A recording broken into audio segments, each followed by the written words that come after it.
Halo nakama, yuk kita lanjutkan lagi breakdown chapternya ya.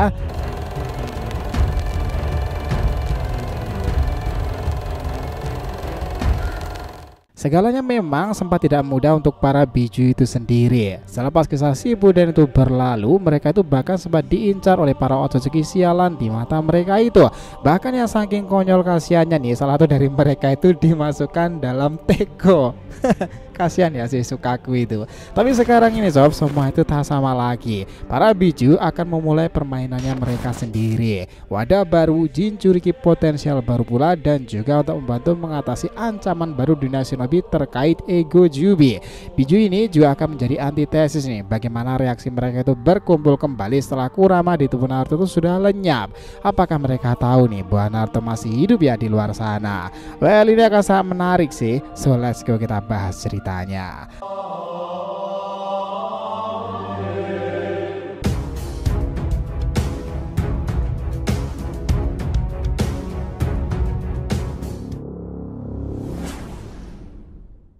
Awet nakama, info penting ya. Sebelum masuk pembahasan, kita harapkan kalian subscribe channel kedua kita, namanya Saga to Blue Vortex.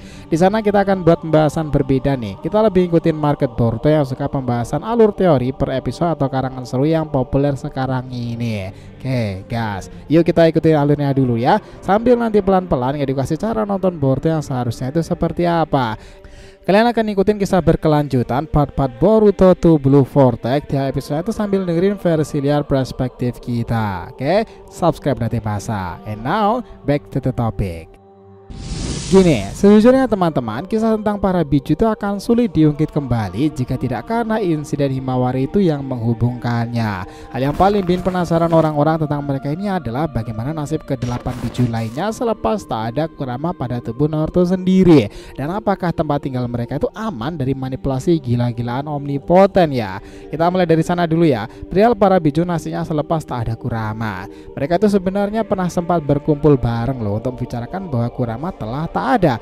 Artinya meski para biju ini bisa mengakses kemampuan mereka untuk bertemu, tapi tetap saja akan ada sosok manusia seharusnya menjembatani mereka dengan dunia shinobi tak digunakan sembarangan lagi seperti era Madara dahulu. Dan ini juga menarik, jika salah satu mereka itu terluka, para biju lain itu juga akan langsung tahu dan kerasa nih. Itulah menariknya dari biju dahulu.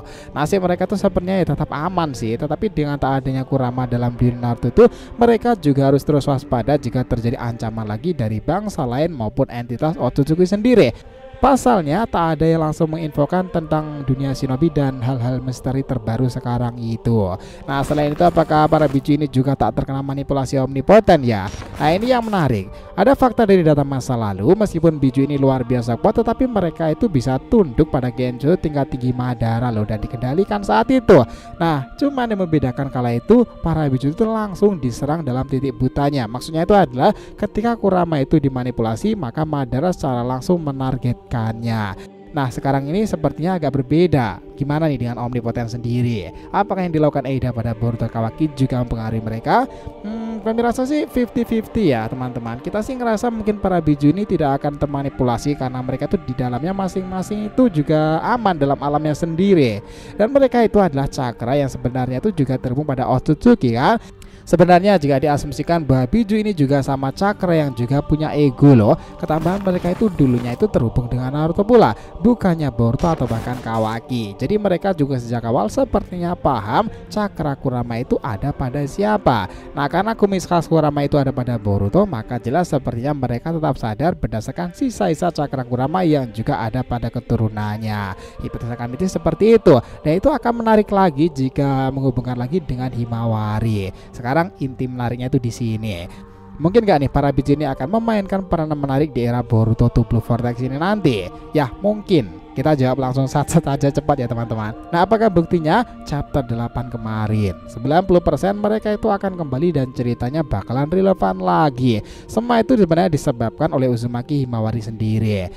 Ya, momen yang sangat menarik di chapter 8 terjadi ketika Jura dan Hidari itu tiba-tiba merasakan bahwa di depan matanya itu wanita ini memiliki cakra dari Biju. Hidari mengatakan, "Kau punya potensi besar sekali. Kenapa pula aku bisa merasakan cakra Naruto ada di sini? Aku mengidentifikasinya karena Naruto punya akses ke semua biju, tetapi bocah ini juga memilikinya. Siapa dia?" Ya, apa yang terjadi dengan Himawari sekarang ini menjadi antitesis menarik nih bagi para Egojubi. Ya, apa yang terjadi dengan Himawari sekarang ini menjadi antitesis menarik bagi para Egojubi. Perihal biju sendiri yang akan kembali eksis di era Egojubi tersebut. Kemarin kita juga telah membahas alasan kuat kenapa Hidari Jura begitu terkesan dengan Hima ya, dan kita sebutkan bahwa Hima itu adalah Jinchuriki semua biju di generasi ini. Kenapa bisa seperti itu dan kenapa pula Hima dinantikan kembalinya dengan Kurama itu?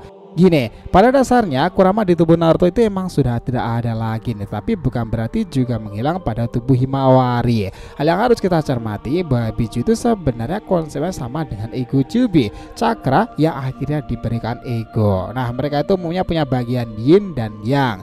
Yang ada pada diri Himawari sendiri itu mungkin adalah cakra yang or yin nih, milik Kurama kala itu. Karena hal seperti ini pernah terjadi di perang shinobi keempat nih. Saat Minato di Edo Tensei kala itu, dia bisa bangkit dan memiliki Kurama sebagian nih dari cakra Kurama yang ada pada diri Naruto kan. Bahkan ketika Kurama yang ditarik dari Madara kala itu, Naruto yang sempat koit juga nih di sana.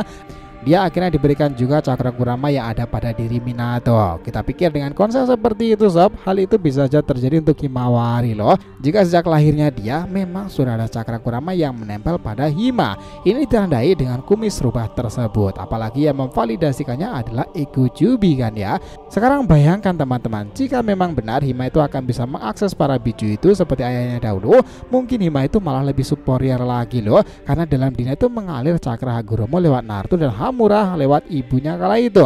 Itulah kenapa bisa jadi karena seorang wanita berdarah keturunan Otsutsuki dan juga terhubung dengan Uzumaki Hyuga itu, kemampuan Hima itu dalam memanfaatkan mereka akan jauh lebih stabil lagi dan mudah dikendalikan daripada Naruto dahulu kan. Sukaku dan Kurama aja sudah pernah mengakuinya. Di era ini dimana Otsutsuki itu berada ditambah dengan zaman para Egojubi ini, kemampuan seorang yang bersumber pada entitas yang setara dengan mereka itu memanglah dicari. Himawari memang memiliki keistimewaan dengan hal itu semuanya.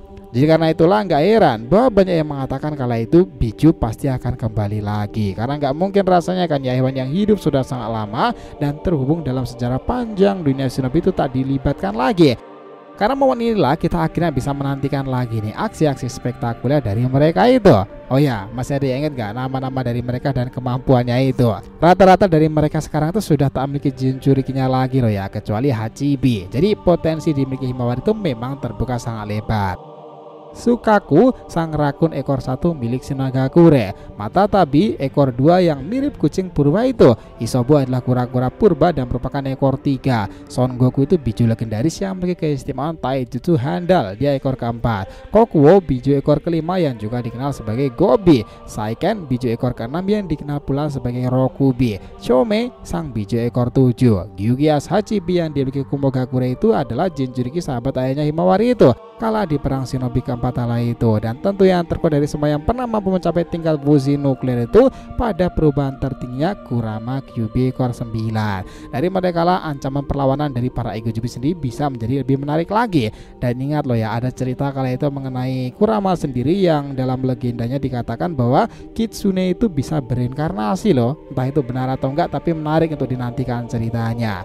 Nah, era ini memang era di mana Otsutsuki pada turun ke bumi, tetapi di bumi sendiri ada sosok entitas baru yang tercipta hasil evolusi pohon dewa yang mengerikan. Mereka adalah entitas yang tercipta dari Jubi sama seperti biju itu sendiri. Ya, Egojubi, Jura, Hidari, Matsuri, dan juga Bang. So, gimana menurut kalian sendiri? Bukankah mengesankan kisah Boruto sekarang ini? Jadi cukup segitu dulu ya pembahasan kita kali ini mengenai peluang kembalinya para biju di era Egojubi Boruto to Blue Vortex. Kita lanjutkan next time ya. Nah, jika yang ditanyakan silahkan nih, feel free tulis di kolom komentar di bawah ini ya. Thanks a lot teman-teman telah menonton video ini, and we'll be come back again.